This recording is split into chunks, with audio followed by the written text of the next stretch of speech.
Hey guys, what's up? Welcome back to my channel. Today, we are gonna be reacting to drawing videos. I don't know why I couldn't spit that out, but why is this way, Corey?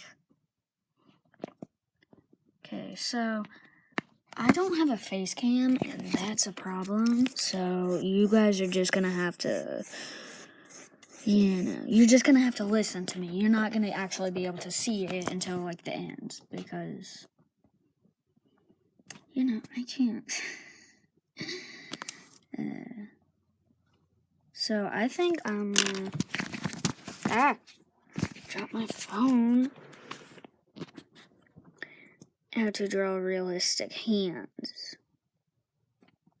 Now I suck at realistic hands.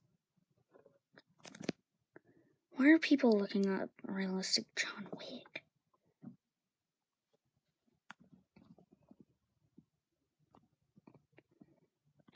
I can't type.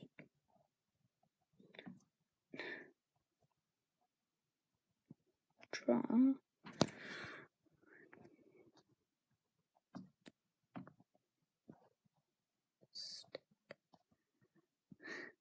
This is gonna be like half an hour just typing.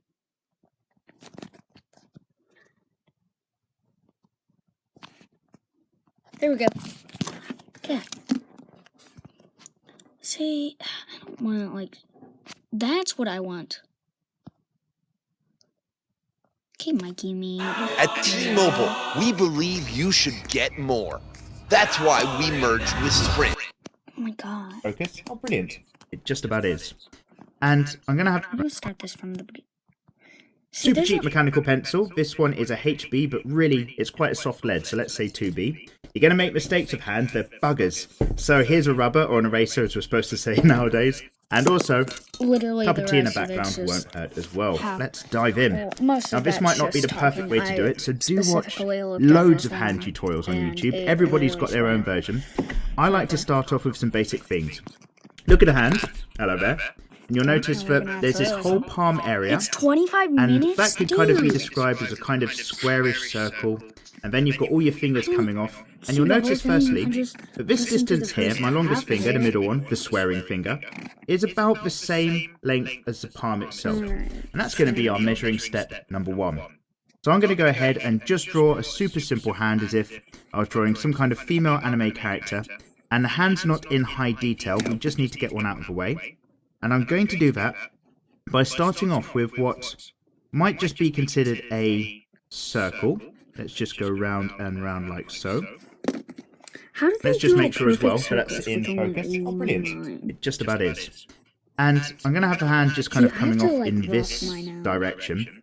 And what I like to do is I flatten off the end of the circle almost into a square, as if the circle itself is sitting inside of a box. And that flat edge becomes all the knuckles for me.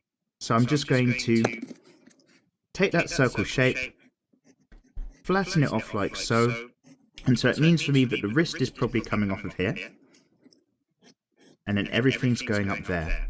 And the order that I like to draw my hands in is always start from the wrist, and the hand grows out and the fingers grow off of the hands. Unless the hand is interacting with something, or it's a load of foreshortening where you might start off with the hand first. Usually I start from the arm and grow out. So what I like to do personally is I just put in 4 points, roughly equally distant, along this edge. And for me that just becomes a very rough guiding point of where the knuckles might be. But now that I know the length of the palm, I'm going to take this distance, I'm going to go this distance up again, around about here, and I know that the fingers are going to go no further than this point. So what I can do is, in a very simple sense, when it comes to a palm where all the fingers are together, you can often just map out very simple shapes. So I know that it's roughly going to go up like so on this side, roughly going to come up like so on that side, and the thumb will sit on the top. And with these ideas in mind, you can just grow your fingers out from the end. So where I've got these knuckle joints, I'm going to imagine one finger just comes up like a tube, just going to go all the way up and out, just like so. And obviously it's going to go off into a point, curve off as such. And then when it comes to the first fingers, and also the ring fingers as well, they're going to be a little bit shorter, but a very similar thing. So I'm going to have another tube that just comes up here, stops a little bit short, another one that's going to come up around about here, again, stops just short of this line, Hold on. and the So, I drew my hand tiny. So, we need that bigger. Erasing montage. And we're gonna do this till I'm, like, actually good at it. So, you guys better buckle up. It's gonna take a while. Personally, I think hands, like, are just naturally difficult because there's so many ways that you can draw them. You can draw them in, like, just a common shape, like how this first one is, or you can draw it like doing something. So, yeah. Just gonna measure that up.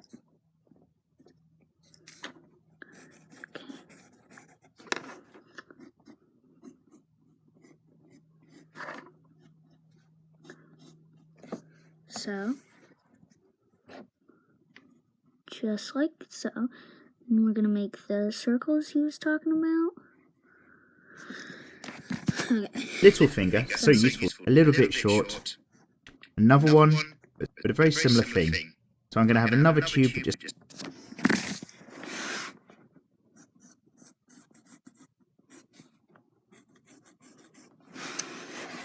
Okay.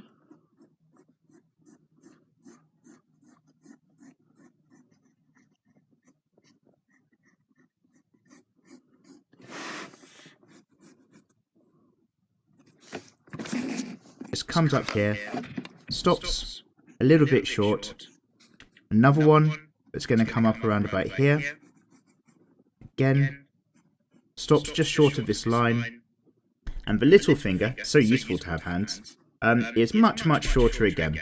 So I'm going to bring this little finger just up, maybe I'm going to have it just come out just a little bit as well, and finish around about here. Now in the last tutorial I did talk about the fact that the finger joints are split in such a manner that the first joint is almost halfway, kind of stops around about here, and then the next one is a little bit smaller, and then the very end joint is the smallest space of the finger, so to speak, and then it just gets brought down a little bit, each finger and so on. Although we're not going to worry too much about that, we are drawing the back of the hand, but this gives you an idea of how we get those fingers in. You can then get your thumb in, and I often do this just by creating a lump that comes off of the side, just a bulge like this, Man, I suck at drawing. and then there's two real stages to the thumb that grows off. One is just the main part of the thumb finger area, and the other is just that very large thumb area off the top. See, I'm having So I trouble can just get that seeing it in because as another it's shape really as well. bright. And that really is just a super simple hand shape. Let's see how that's doing through the camera phone. Make sure that's nice and in.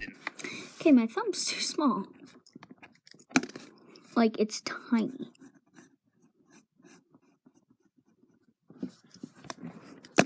And the pinky's too small, too.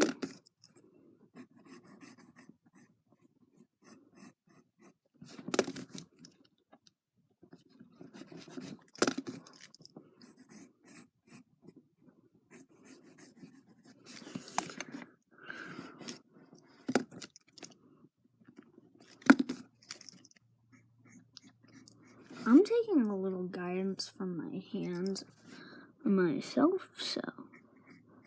'Cause I feel like just seeing your hand in general isn't enough. You just have to understand, like, Focus. physically how And to do it. what I'm going to do is just kind of follow this very basic building block shape to get a few more examples in. This is going to be a relatively quick tutorial with any luck. Now when it comes to doing those female hands, it's often nice to just turn the points just into nails, but might just kind of point ever so slightly off of the end. And remember, for the most part, all you've ever got to worry about is this rough outline shape. It's just the outline that you might be keeping with a lot of your drawings, because this is all about just getting a hand shape, a good hand lump off the end of the arm. My thumb's still too small. What is wrong with me?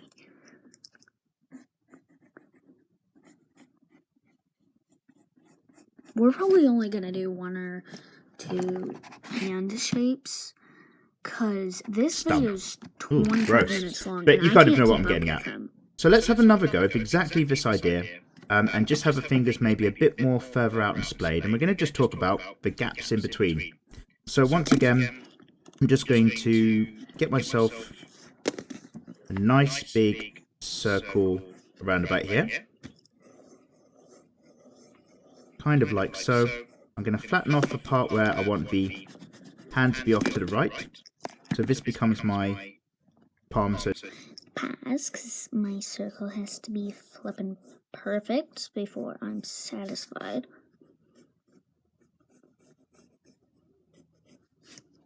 So to speak. Who knows where the wrist is? It might just be coming down off here. And another thing as well is that the more detail you build up, the bigger the hands are, the closer they are to the viewer, or the more focus you put on the hands, the more little extra nuances you need to learn about. But for just the basics, you can also know there's often a bit of a circular shape here, and a bump here as well, just to indicate the bones of the forearm where they meet the wrist. It's not the most important thing in the world for the basics, but certainly worth mentioning. So, I've got the end line here. I know I'm going to have knuckles all the way down here. These are where the fingers are going to sprout from. And the thumb as well, in this example, still has that lump off to the side. But if I splay the thumb out, I might just have a thumb just shoot right off and back like so. And you'll notice the back end of the thumb, I'm drawing with straight lines, pretty good to just like here. And then the inside edges, I'm still using more curved shapes to bring that in. So, once again, I know this distance here is going to mark as approximately here. That'll be the longest furthest away point. And now just to get those fingers in. If I start from the very top, I'm going to have one finger not come anywhere near that point. Just imagine these as cylinders that turn into points or weird missile shapes, who knows what you want to call them. And then now, because the fingers are splayed apart, I'm going to have a bit of a gap here. Almost where there might be webbing, so to speak, if you were kind of a mutant. And then the next finger, the longest one, probably going to make it all the way out to that end line. Just like so. Great. Another bit of web. And then let's get another finger. Not quite making it all the way out again. Nice and splayed apart. You'll notice I'm moving my arm around so that I can get some nice, easy, smooth lines working together. And then the little finger, when you splay your palm out, that little finger can shoot off at quite an angle, quite independently. So let's just go off down here, really randomly, for this little guy. And there you go, you've got this nice, wide open setup. Now there's all sorts of things where you might start from here, especially if you watch a lot of other tutorials. They'll say start from here and understand that the bones all start from inside the hand. It grows all the way out to the end, which is absolutely fine. But when you're just trying to get a really quick hand in on the end of the arm of your female characters, just understanding these really basic shapes is going to help a lot. This isn't going to be one of those tutorials where there's 100 different examples of hands holding cups and opening doors and things. That'll be for the future. We will go through a lot more hand tutorials because there's just so much variation and things to talk about. But let's just keep getting this really smooth, loose idea going. But let's up the game plan. Let's look at the inside of the hand just a little bit. I'm going to have an arm that's up. I'm going to have a hand that is maybe just... So we're going to pause this. So I think that is probably going to be our last hands that we're going to be drawing today. Yes, we only drew 2, I know. But, you know, at least we got to do it. Okay, so here's the first one. Alright, it's not too bad. This one I really like, though. I think it was pretty good. So, we're gonna say goodbye for now, but not forever. I'll see you guys on the next one. Goodbye.